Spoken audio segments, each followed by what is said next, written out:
try not to look at that number and instead focus on the other numbers that do truly matter. Like, am I getting DMs with people? Am I making a genuine connection with people? Am I getting comments on my posts? All those things, those numbers matter so much more than that follower count that is going to fluctuate every day, no matter what anyway. Hey, my feel good friend. Today, I am super excited to share an interview that I actually did on my friend Karima's podcast, Creative Minds Think Alike. Karima is an amazing web designer, just a super cool human, and we always have really great conversations. So when I asked Karima if I could reshare the interview that I did on her podcast, she was like, heck yeah, go for it. You might remember Karima from episode 63 of the Feel Good Social podcast. So if you do enjoy our conversation today, definitely scroll back down and check that one out. Give it a listen if you haven't yet. And don't forget to give Karima a follow on Instagram at Karima.creative. She is just so cool, and I know that she would love to connect with you. All right, my friend, let's dive into this episode of Karima interviewing me.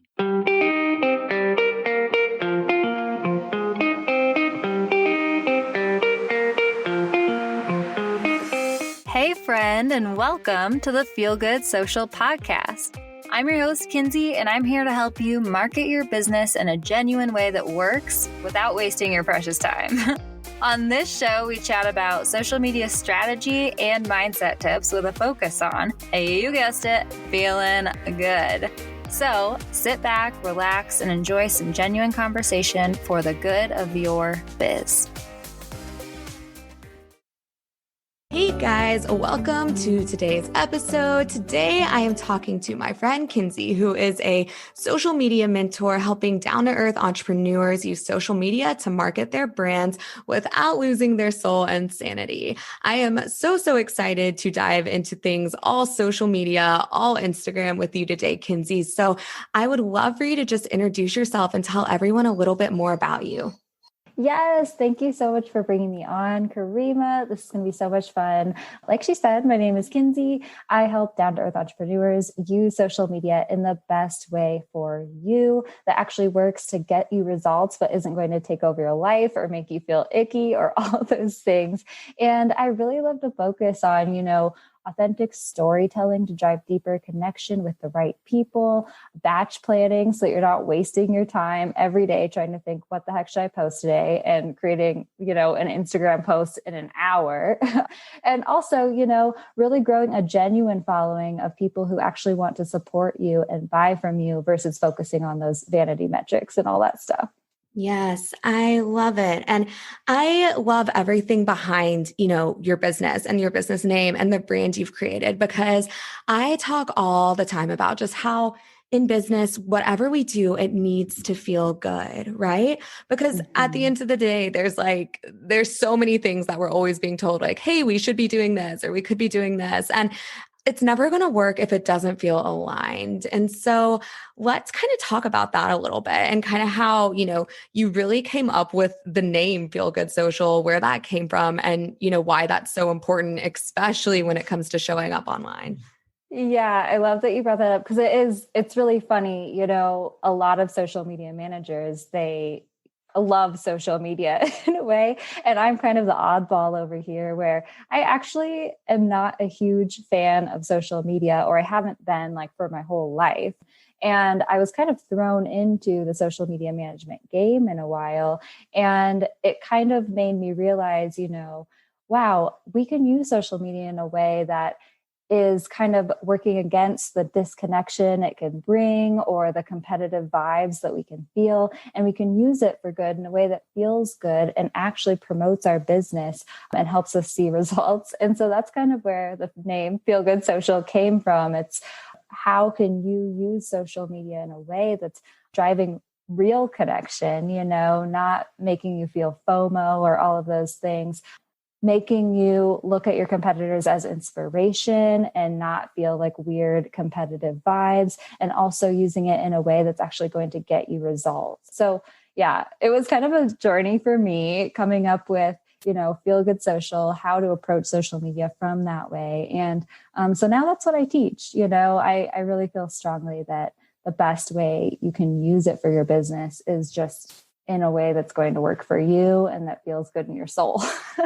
100%. And it's so important because anything that we actually want to have as something sustainable, it has to actually feel good.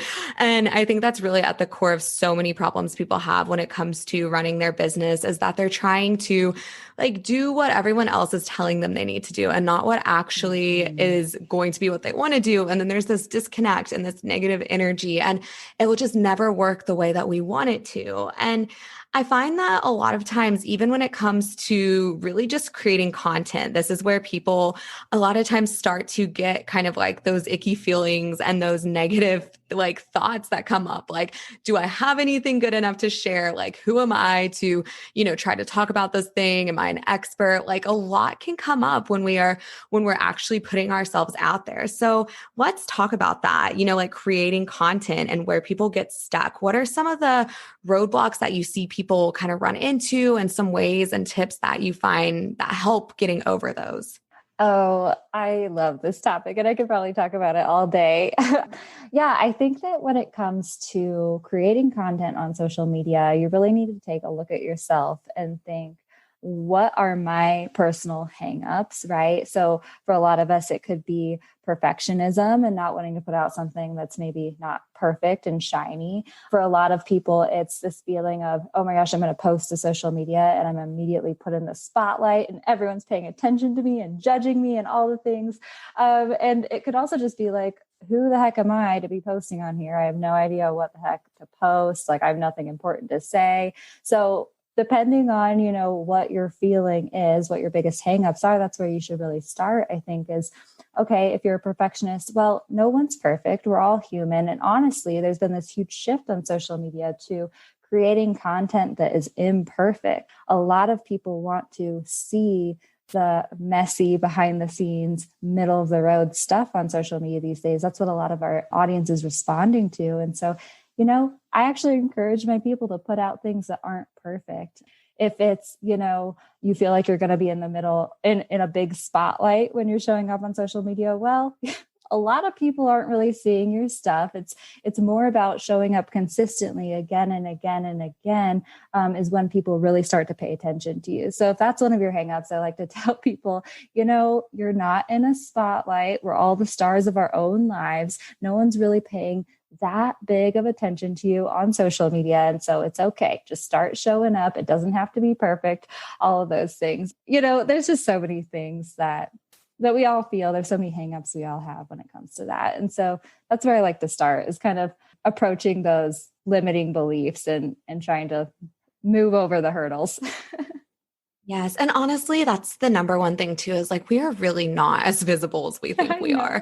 And it's one of those things, like, especially when it comes to selling or really putting ourselves out there, we're like, oh, we don't want to overwhelm these people, or wow, we like put something in a post last week. I honestly, like, I tell people, I'm like, you could really probably post the same things like 3 times and maybe like 10% of your audience would notice. Like, we're not being put in the spotlight, like you said, like we think we are. And so I love that you brought that to light, because I think that it kind of relieves the pressure that we have around being perfect and having, these perfect squares. And even I, like, when it comes to Instagram, I mean, I have been on Instagram since day one, back when I was like, I don't even know. I think I was in high school, like taking like, pool selfies with my friends, using like the weird, like the vintage-esque filters, like back in the day. And so I am so like comfortable with Instagram. And even I go through like rabbit holes where I can't even, really get on Instagram late at night, because I am like unplugging from work and I'm relaxing. And once I get on there, I kind of get into this work mode where I'm like, oh my gosh, there's so many things I should be doing. Like, look at these people out here posting videos and talking about content and showing up and doing all of these things when I'm sitting here watching, Bates Motel on like binging it. So I would love to like hear your thoughts on that, and kind of how we we kind of use Instagram and all social media as obviously a platform to, find inspiration, but sometimes it can be something that we really do find ourselves going through this like downward spiral of comparison and getting in our own heads, and how you can kind of set some boundaries around that. Oh, yes. Oh, boundary setting when it comes to social media is so, so important. And I think that there's deliberate mindset shifts that we need to make when it comes to this stuff, because we've now been trained to go on social media and feel that FOMO, to go on social media and compare ourselves to those people with so many more followers than we have and all those things. And so, I think the first thing we need to do is set boundaries with our usage for sure. I do the same thing where I go on social media at night and all of a sudden my brain starts working again. And it's like, no, you need to not be focusing on social media, Kins. You need to be exactly binging Bridgerton or whatever it is, and just like slowing down for the evening. So I do try to set limits for myself. I actually put times into my calendar to go on social media and engage intentionally. This is something that I teach for my students and my one-on-one coaching clients, where instead of just going onto social media and just scrolling randomly, I like to set time into my calendar to go on there and engage intentionally with the people that I want to engage with, and set a time limit for myself. Because we all know how easy it is to get sucked into the scroll, and just all of a sudden you're on social media for 2 hours and you're like, well, where the heck did my day go? So that's where I like to start. And then when it comes to kind of the feelings of comparison syndrome or FOMO, all that stuff, I really like to encourage my students and clients to kind of shift their mindset if they can when it comes to people that they are comparing themselves to. So I actually, one of the things I have my students do in my course is take a look at their top 3 competitors' accounts, but as inspiration. What are they doing that you truly love, that you would like to take and kind of make your own as inspiration? What are they doing that you don't necessarily like as much that you can differentiate yourself from them with? And also try to shift their mindset where it's like, these people are doing such a great job. And, it's the whole, there's enough fish in the sea for everyone. It's that abundance mindset, approaching it that way versus, oh, this person is so much better than me, or, oh, this person could take away my clients or my customers and all those things. I like to bring it back to the fact that I don't just buy one pair of socks, like one brand of socks. No, I have like so many different brands of socks, of different clothes that I have. And people are the same way when it comes to your business. I don't care what industry you're in. And so I think that those are some of the mindset shifts that I really like to encourage. I love that. I'm a big, if anyone listening has listened to any of my other podcasts, like I'm constantly comparing things to real life things like socks or getting my hair done or anything, because it really helps like really bring it to perspective, I think, and helps it be digestible. So thank you for doing that. That's like my favorite way to talk about business. I'm like, hey guys, like it's like getting my hair done. If I wanted to go blonde, someone could, like, I'm always doing that. So love that you just brought that up. And I want to go back to, the topic of creating content. And I love that we, really hit on the mindset of it, because that's the biggest part of the battle, right? When it comes to showing up is getting past those beliefs and kind of like figuring out, okay, like I can do this, but how can I hold myself accountable? So when it comes to accountability, I think the biggest thing is preparing for it, right? And like you said, scheduling it in our day. Like I have engaging on social media as part of my to-do list every single day.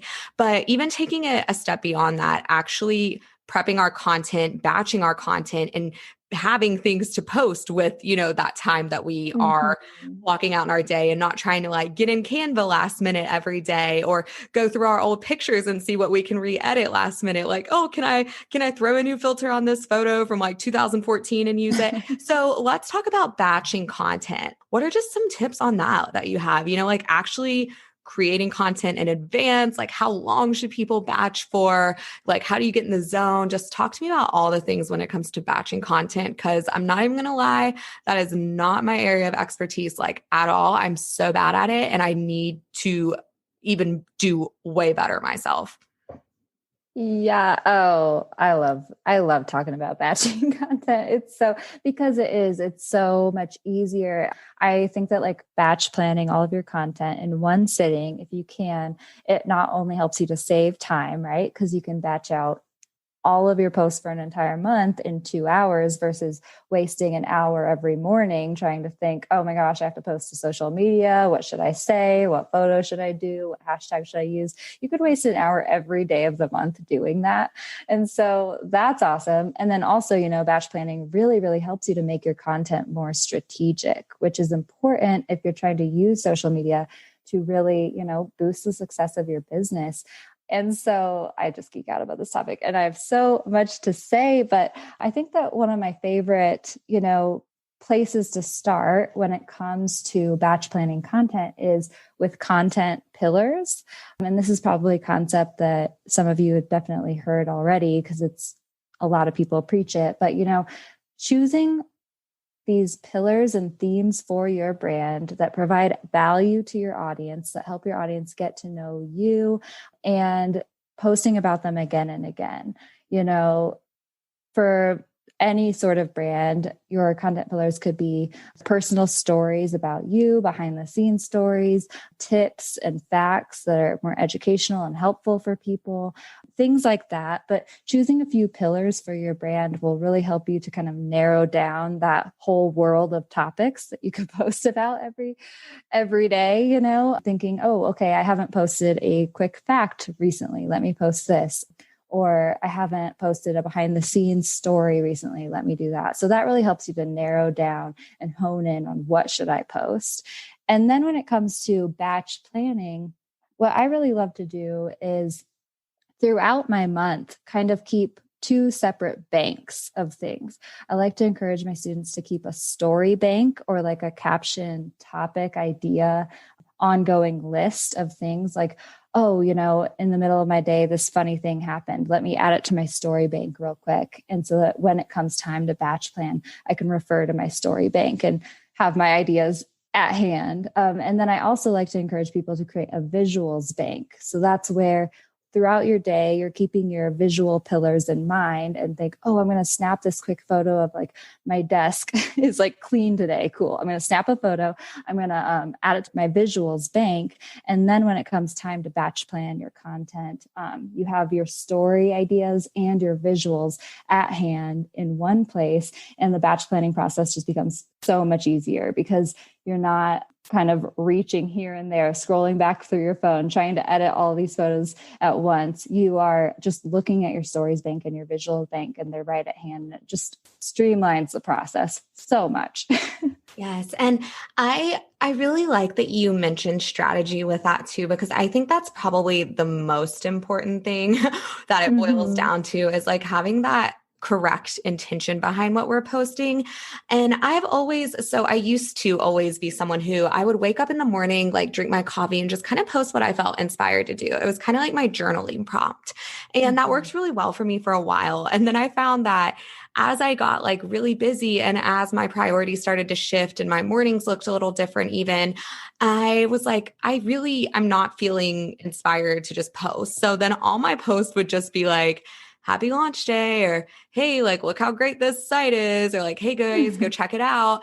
And then I would sit there and when I actually would prep in advance, I'd be like, no wonder why people say to do this. Like it does actually help and work. And so now instead of trying to like actually prep my content last minute every morning, I try to, plan out my feed in advance. And then I can even go write the captions in the morning, but at least I know everything's there. Or I'll put like a few even outline topics for myself in them. So I feel like there are still different ways to even batch it that, you can really make it work for you. But it's crazy how different like I have felt about social media since I decided to not just kind of wing it, but actually kind of have some intention behind what I do. And it's so good too, because if you have anything coming up, like if you're launching your business or launching a new product suite or, whatever that is, a new service, like you can really be strategic with how you lead up to that, like weeks in advance, with little hints here and really positioning yourself as the expert. So I love, love, love everything you just said. And especially keeping kind of like,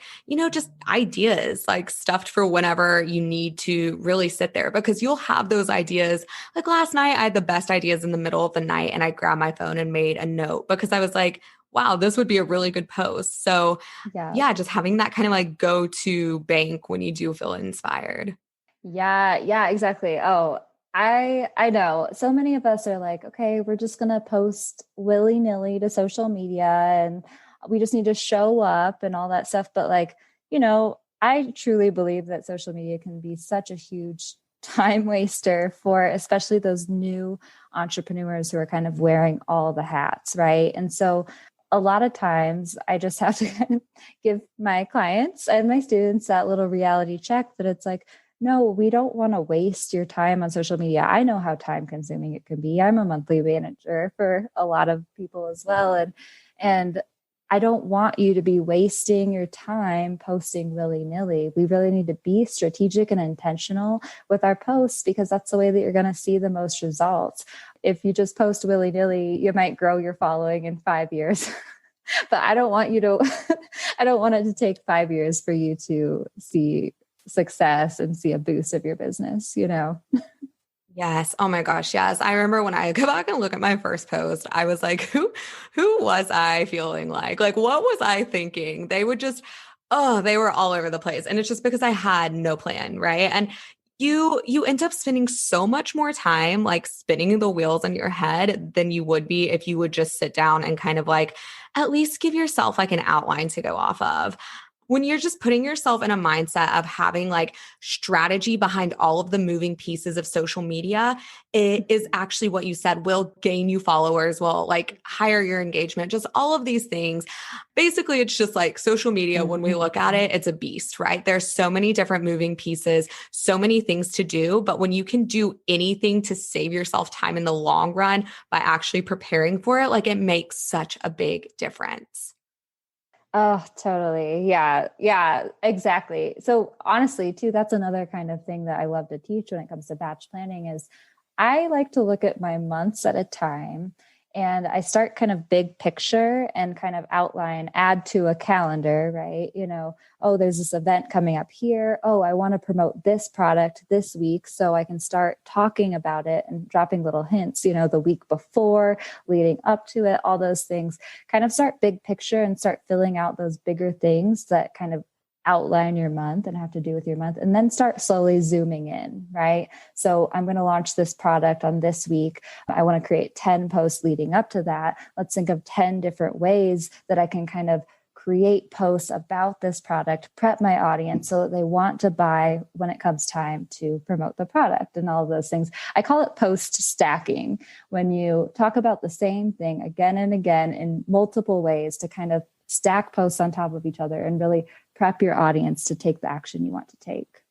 I love it. And so when it comes to actually executing, talk to me about some of your like favorite tools and resources and, ways that you kind of like bring batch content.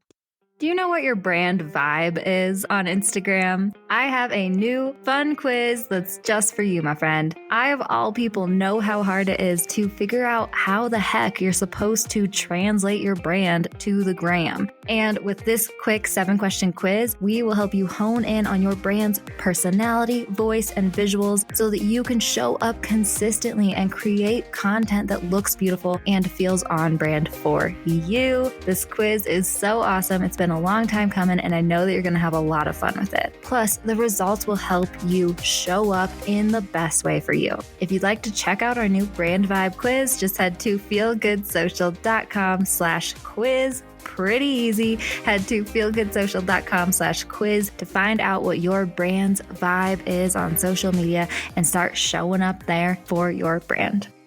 When it comes to actually executing, talk to me about some of your like favorite tools and resources and, ways that you kind of like bring batch content planning to life.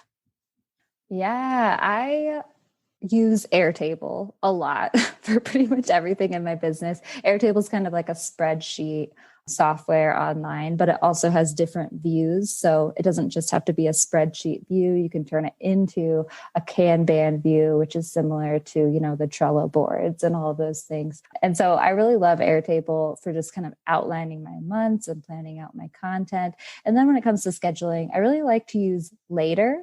There's a lot of different social media schedules out there. And so I don't, always recommend one specific one for every person, but later.com is kind of like my all around go-to social media scheduler, which means that, you can just create your posts, schedule them to go out automatically, and then you don't have to worry about it at all, which is so awesome. Yes.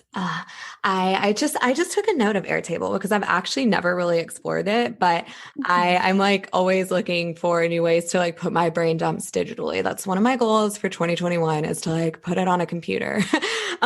I was like recently I've had some live events that have made me, literally pack up and go last minute, fly across the country.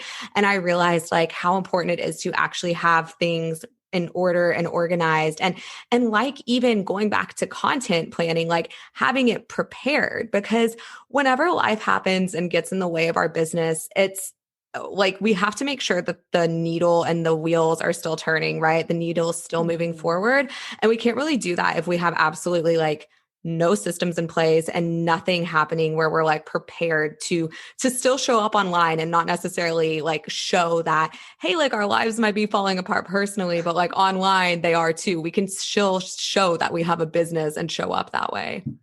Mm-hmm. Yeah. Airtable has been such a lifesaver. I actually created kind of my own system. I call it the social map for like outlining your content every month and stuff on Airtable. But it really is, it's one of those tools that I think it's like intuitive and it works for everyone, right? There's so many different ways that people organize their thoughts and their systems and all of those things. And Airtable has a lot to offer no matter how your brain works. So I really like using it when it comes to working with my one-on-one coaching clients and my team as well for like planning launches, because we can all kind of look at it and change the views around in a way that makes sense for our brains. Yes. And so I want to move on to, so we have like, this background on batch content planning, some tips for that. So when it comes to actually, I'm using air quotes, like capturing your aesthetic, what are some of the tips you have for that on Instagram? Because I know that it's one of those things that, it's kind of controversial. Like some people are like, it's so important to have a branded Instagram and like a curated feed. Some people are like, no, post what you want, like do whatever, like feels good in the moment. So kind of what is your perspective on that? And, like what are some tips on actually figuring out like some sort of consistent strategy, whether it's like being curated or not curated? Oh man. Yeah. Another great topic. I love talking about this because it's one of those things that people get so hung up on, Instagram started as a visual platform. And so it kind of was created with this mindset of, oh, we need to show up and show the most beautiful, shiny parts of our lives. Everything needs to look so on brand all the time, all the things. And it's a controversial thing because, people want to be beautiful and people want to show that part. But again, there is a shift happening in the platform where a lot of our audiences are really responding to the more real stuff. So I think when it comes to translating your brand to Instagram, you need to be thoughtful of it. It's important to show up in a similar way with similar colors and similarly edited photos, I think, just because that's how you do gain like the recognizability as a brand. That's how people, I love using this example. I think you'll appreciate this one. How, people are just scrolling through Instagram all day. And if your post pops up to them and they kind of recognize it inherently because it looks on brand for you, then that's going to slow their scroll. It's like being at a concert and looking through, a crowd of faces and spotting your friend out of the hundreds of faces that you're scanning. Yes. And it's just like a first impression, right? And I had a call earlier and it was so funny. It was a potential new client call. And she literally told me like, I really was just captivated by your Instagram. And that's why I reached out. And it's so funny because it's like, that is really the impact that it has. It's not just something to do just for the sake of doing it. And that's honestly kind of the beautiful part of social media and Instagram too, is it doesn't have to necessarily even be like a super long-term strategy. Like you have to be in it for the long haul, but things like blogging, things like podcasting, like you have to really do those for a long time before you see real results. Whereas like social media, if you do it right in a short amount of time, you will see the return.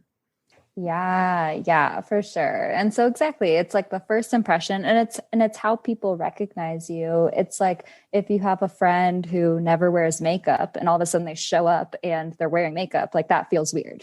They're like, who are you?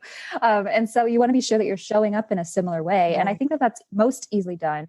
I think, you would agree with this being a super visual person yourself, by creating graphics that feel very similar, that feel on brand, using your same brand colors, and then editing your photos in a way where they're similarly edited. So, maybe your photos don't all have to be taken by a professional photographer, but if you can use the same editing, like Lightroom presets or stuff like that, then it gives off the same vibe, the same like colors, the same emotion, and you're still recognizable as a brand.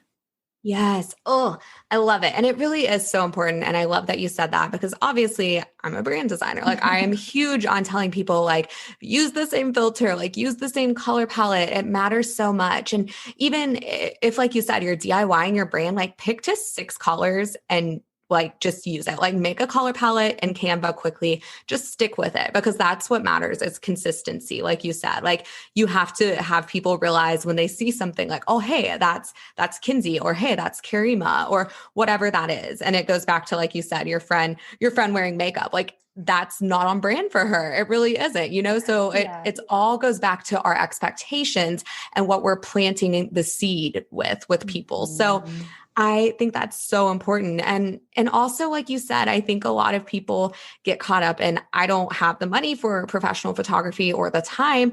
It's like, you don't even need a professional photographer. A lot of people think I have one that like follows me around, but I don't. I just have become really good at using Lightroom myself.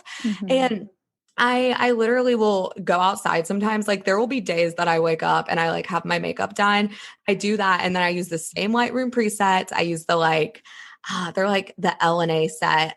They're kind of like lighter without losing color. So love them, use it every time, voila. And so it doesn't have to be as complex as only showing up in, like you said, professional photos or whatever. It just some sort of consistency that people can see like, oh, like this font is always being used. It's going to look cohesive when it's all together if you stick to some sort of script. Yes. Yeah, exactly. Oh man. Okay. So I've been geeking out about this. And I don't think a lot of people really understand it because you have to be kind of a word nerd for it. But in poetry, there's something called slant rhyme. And it's where you rhyme 2 words that don't truly rhyme, like cat and bat truly rhyme, but they sound the same when you say them out loud. Right. And so that's kind of how I approach your social media grid. It's like, it doesn't all have to be exact. Like it doesn't all have to be like perfect, but when you put it all together, it does fit together and it does feel cohesive in like that slant kind of way. Yes. I love that. I love metaphors so much. Like they make me so happy. And it really is. It's so easy to think about that way. Or like an outfit, right? Like you could be like, oh, I'm going to mix this leopard print, I don't know, top with these like burnt orange pants. Like, does it sound maybe like they match? No, but do they go together? Yes. So absolutely love it. I'm here for it. I'm here for the examples. And yeah, I think it's easy to kind of like obsess over that in a way. Like, does my feed look perfect? Do I have like this beautiful curated feed? Because when we're in it ourselves, we see the nitty gritty, right? It's like when we look at ourselves in the mirror and we see all our flaws. Whereas when we look at someone else's feed or online presence, all we see is the big picture. And so how do you kind of like recommend getting past that comparison, kind of feeling that sneaks in when we are planning our own content and then we post something, we might be really proud of it. And then we see something else that we think is 10 times better. And we're like, oh my gosh, everything I do is awful. And we go down that, really bad spiral. Oh, yes. It's so difficult. I think it comes back to fear, no matter what, like getting hung up in in your designs or if your post is perfect and all that stuff. It's a form of procrastination, right? And so a lot of times I just try to tell people, just, suck it up and get over it and post. Tough love. Yeah. I'm here for it. Tough love. Exactly. It's like, no, we just need to post it. And I kind of bring it back to, again, no one is paying that close of attention to you, firstly. And also, if you're getting stuck in the comparison syndrome, I dealt with this with one of my one-on-one coaching clients, like last week, actually. She sent me all of these different accounts and she's like, how do these people have so much, like such huge followings and all of these things? And I was like, lady, they have been doing the social media game for 5 years plus, I'm guessing, you know what I mean? Like, look at how many times they've posted, like thousands compared to your, 100 posts or whatever it is. And so you really need to realize you should never compare your beginning to someone else's middle or end, right? Like we're all at different levels in our business. And so just realize, it takes time, it takes putting in the effort, and it will come, And also what I really like to do with people when they're looking at other people's giant followings is say, but look at their engagement rate. Like engagement is truly where you're going to find success in social media. It used to be so much more about the vanity metrics, but Instagram itself, Facebook itself has been switching their algorithm to focus more on the genuine engagement, right? Like that's becoming more and more important. So the more engagement you have, the better your posts will do. And honestly, when you compare your own engagement rate to these giant brands, your engagement rate is probably going to be better. Yes. And I think that's just honestly one of the most important things to really remember when you're going into the world of social media is that, like, at the end of the day, vanity metrics are vanity metrics. And if I see someone that has like 25,000 followers and their posts are getting 80 likes, like I'm automatically going to assume it was like just either once they had one post go viral and like that was it, and no one really was like sticking around for who they were because they weren't the right people, or that it was like, I don't know, some sort of like even fake followers or spammy or their account got hacked. Like I automatically go to those things because I know that those things don't happen overnight. Like I've been putting in the work since high school on my Instagram account, literally like my personal one. I think I started in like 2009 and I'm just like, I'm still, hanging out with just a couple thousand followers on there. So it's in it for the long haul. And I think a lot of people associate follower count with like clients, and they're like, oh my gosh, well, if I have 10,000 clients, that's like 10,000 people who are going to see my post. And I'm like, well, first of all, no, like, again, we're not as visible as we think we are. Also, it comes down to one of those things is like, if you have 10,000 random followers because like you downloaded some app bots or something that like followed all these people, like those aren't your ideal clients. Those aren't people who are going to buy from you. Those are like random accounts that will probably never see or engage with your stuff. And so then you're stuck. Like, I know personally people who are like removing followers that are like ghost followers because it's not good for your account. And so it really is one of those things that's like, slow and steady. Yeah. I actually teach in my course to delete followers and everyone always gets to that lesson and they're like, what? And like, it hurts my soul. And it honestly still hurts my soul. And I teach it to my people, but I go in and I delete, not only those robot followers, not only those sexy, flexy men who I'm definitely never going to work with, but also, the people who aren't ideal for me and my following. It's like, okay, so the way the algorithm works is like on a good day, you create a post, you put it out there and Instagram puts it on to the feeds of about 10% of your followers. And so if you have a giant following of robots or sexy, flexy, non-ideal men or something like that, then, and they see your post and they don't engage with it, then it just kind of goes into the Instagramosphere and no one sees it, right? And so if you have a giant following of people who aren't actually supporting you, who aren't actually interested in you, and they don't engage with you, they don't want to buy from you, they are taking away from those people who are following you for you, So I totally delete followers all the time. And And it still hurts my soul. There's something about numbers. There's something about those vanity metrics that really, really boosts our ego. And our egos are so hard to let go of. But it truly is for the better if you're deleting followers to be able to reach those people who are actually going to support you. Yep. I could not agree with that more. And I think it's so important to not even equate that at all with like clients, because when I started my business account. I just had I think 50 followers the first few months. And I remember still getting clients, because it's not necessarily like how many, it's the quality. We always hear quality over quantity, and it's so true. So going just off of that and, in the world of vanity metrics, what are some mindset shifts that you have, or just some tips around kind of letting go of, the want for just more followers, but actually starting to focus on what is important, which, like you said, is engagement? Oh, yes. It's really, really difficult. And it's kind of interesting. There's something about numbers and seeing this fluctuation of numbers that we really put importance on, I think, as a culture.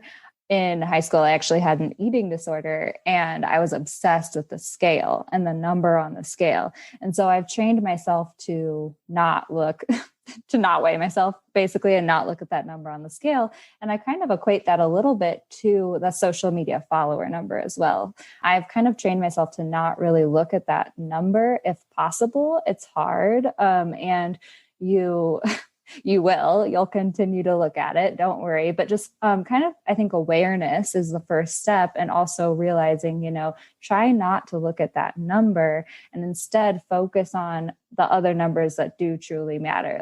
Am I getting DMs with people? Am I making a genuine connection with people? Am I getting comments on my posts? All those things, those numbers matter so much more than that follower count that is going to fluctuate every day, no matter what anyway. Right. And I'm loving this so much because I love how you tie it all back to real life. And I really do think it is hard to not automatically think oh my gosh, we'll never get there.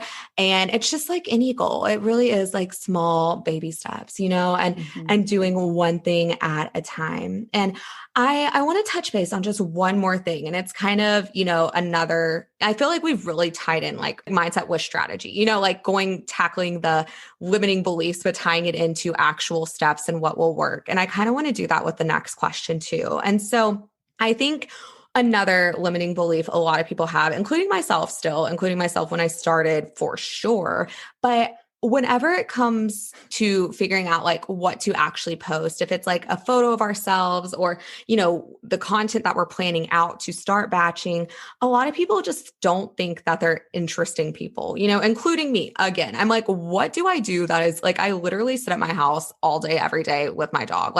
What is so good about that? So what are your tips on just kind of embracing that and still showing up? Oh, yes. Storytelling is so, so important in your business. And storytelling is on the rise with marketing. And it's just going to continue because it's one of the best ways to drive that deeper connection with the right people. It's one of the best ways to differentiate yourself from everyone else out there. And at the same time, connect with them on a personal level because you're very similar, right? I was listening to a podcast yesterday about how actually people don't really connect and want to support people based on all of the amazing, crazy things that they've done. No, you connect with most of your friends, you connect with most of the people in your life who you want to be around, who you feel you want to support through those everyday moments, through your similarities, right? So I think that when it comes, I actually, I've done a lot of crazy things in my life. I went and traveled through Asia. I, ski a lot and rock climb a lot and all those things, but I don't necessarily share those specific moments on social media. I do because it helps me drive connection with the people who also do those things. But I share a lot of those everyday moments, the complaining about, oh, Instagram's algorithm switched up again, or our dogs barking at the mailman. That happened to me earlier today too.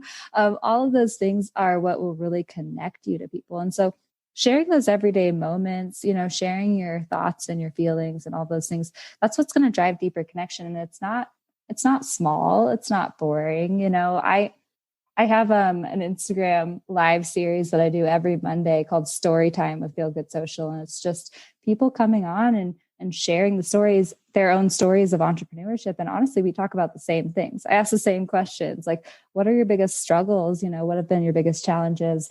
Why do you do what you do? What do you believe in? These things like are what connect us, So just focusing on those things and remembering your story matters. Your story is what is going to connect you to your ideal clients and customers. Like, I don't know. It's interesting. Why do you watch Real Housewives, No, I think, and it's important to even go inner, like into your mind a little deeper and think like, why do I even like the accounts I follow?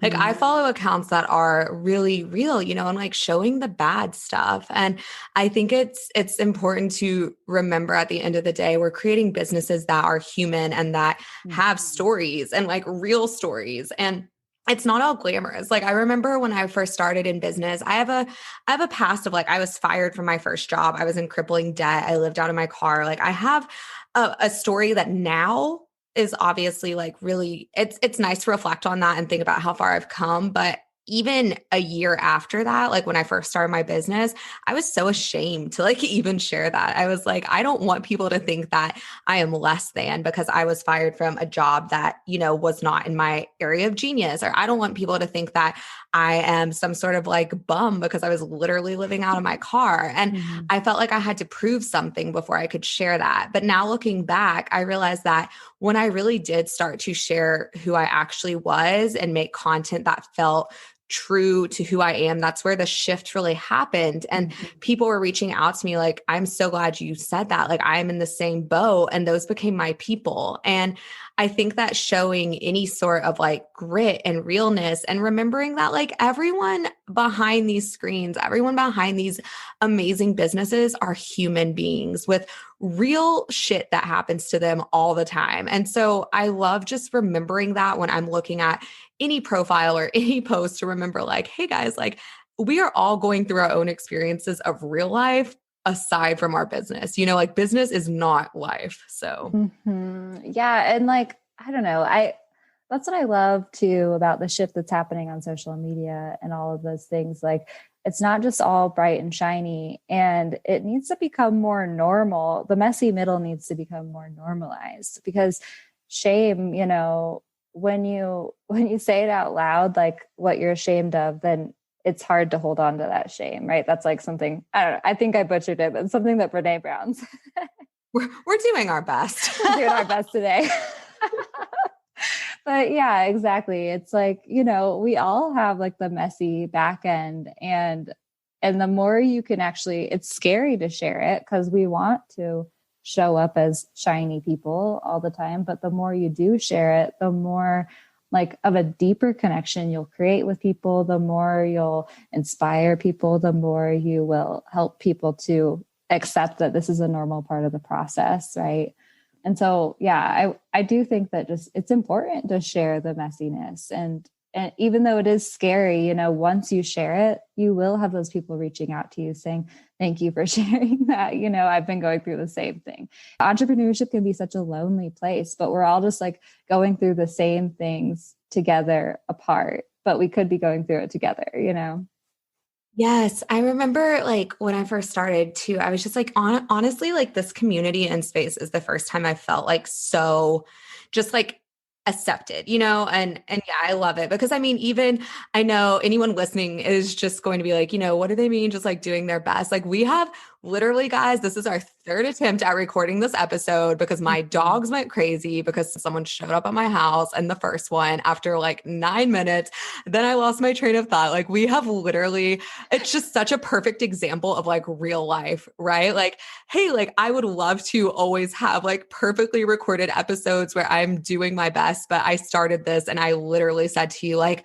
okay, I need to take a deep breath. I'm so frantic. And I think it's so easy to see the polished versions of everything, like this podcast after it's edited or our Instagram pictures after they have a filter on it. But remember that, there's real life. And so like, no matter how you are actually putting yourself out into the world and showing up, it is going to resonate with people. So I don't know. I feel like we really went into the perfect topic to even just describe our experience with this. I'm like, why is the universe testing me today? So I'm really glad that we kind of just talked about like embracing that imperfect action and just continuing to move forward. Yes. Oh my gosh, Lee, that's been such a big theme of like this year for me. Like, I think that that's the like key to entrepreneurship is just continuing to take action, even if it's messy, even if it's whatever, you know, not letting one, like the first hurdle you come up to ruin everything. Like that's why so many of us kind of fall off diets that we try or exercise plans, you know, it's like, oh, well, I ate a donut today, so my diet is over. And it's like, no, keep going. You can hop back on that horse, you know, and it's the same thing with entrepreneurship. Just keep taking messy action. That's the only place you're going to get somewhere. Or that's the only way you're going to get somewhere. I love it. I feel like, I don't know this. I feel like even if I go back and listen to this, my tone has shifted. Like I feel so relaxed and at a good place now. So thank you so much. Like you just have such like a good energy and presence. So I am so excited to share this with the world and and just show like not everything is perfect all the time. You know, like it is messy sometimes. And sometimes you have dogs that bark and roll and everything and you can't think straight and it happens. So anyway, I so appreciate you. I would love for you to tell us all everything you have going on, where we can hang out with you and find you on social media and all of the things.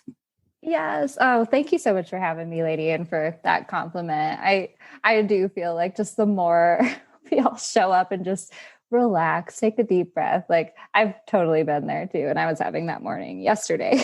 But I would love to hang out with you. Thank you so much for listening, everyone. You can find me on Instagram at feelgoodsocial. Pretty easy. I'm feelgoodsocial.com. I have the Feel Good Social podcast, which Karima's going to be on soon. And I'm so excited to chat with you for that. And so, hit me up in the DMs on Instagram. I'm a friendly person. I don't bite. I would love to chat with you. Awesome. Well, thank you so much again. Oh my God. It was going to happen. Bound to happen. Gosh, but thank you seriously again. I really appreciate you hanging in there through the craziness. Well, my friend, that's it for today. Thank you so much for tuning in. As always, you know I appreciate just connecting with you in your earbuds. I absolutely am so honored to do that every week. So definitely, if you enjoy the Feel Good Social podcast, let's connect on Instagram too. I'm at Feel Good Social, and I would love for you to shoot me a DM to introduce yourself so that we can start connecting on the Gramisphere. All right, I hope you have a wonderful week, and I'll catch you next time. Thanks so much for listening, my friend. For show notes and a whole lot of other awesome freebies, visit feelgoodsocial.com. Simply go to feelgoodsocial.com for all the goods.